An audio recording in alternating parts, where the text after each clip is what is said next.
সকালের ব্রেকফাস্টের জন্য আজকে একটা হেলদি রেসিপি শেয়ার করছি, যেটা একদম অয়েল ফ্রি বলা চলে। দেখো, এখানে নিয়েছি বেশ অনেকটা পরিমাণ ধনেপাতা, এক টুকরো আদা আর দুটো কাঁচা লঙ্কা।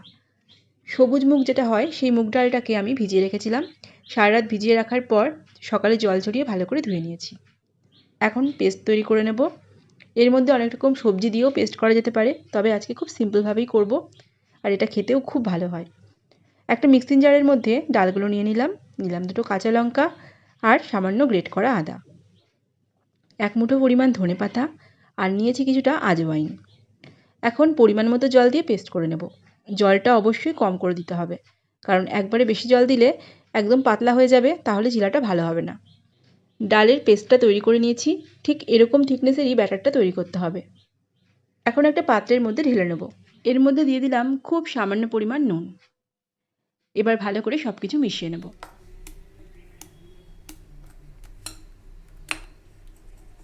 এবার একটা ননস্টিকের তাওয়া গরম করে দিয়ে দিলাম কয়েক ফোঁটা তেল। আমি এখানে সর্ষের তেল ব্যবহার করেছি, তোমরা ইচ্ছে করলে রিফাইন তেল অথবা ঘি সামান্য দিয়ে ব্রাশ করে নিতে পারো।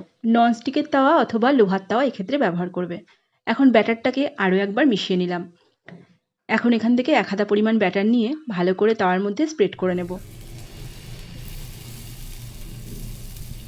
ডালের পেস্টের মধ্যে পছন্দসই বিভিন্ন রকমের সবজি বেশ ছোটো ছোটো করে কেটে অথবা গ্রেট করে মিশিয়ে নেওয়া যেতে পারে, অথবা এইভাবে স্প্রেড করে দেওয়ার পর তার উপরেও বিভিন্ন রকমের সবজি দেওয়া যেতে পারে, যেমন পেঁয়াজ, ক্যাপসিকাম, টমেটো অথবা পনিরও গ্রেট করে দেওয়া যেতে পারে। এটা খেতে খুব ভালো হয়, আর এটা একটা হাই প্রোটিন সমৃদ্ধ খাবার।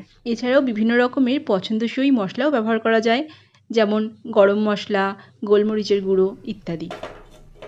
গ্যাসের ফ্লেমটা একদম লো করে কিছুক্ষণ ঢেকে এটাকে হতে দেব। মুগ ডালের চিলার উপরটা একদম ড্রাই হয়ে এসেছে। ড্রাই হয়ে আসলেই বুঝতে হবে চিলাটা একদম হয়ে গেছে। এরপর আর কোনো রকম তেল লাগবে না।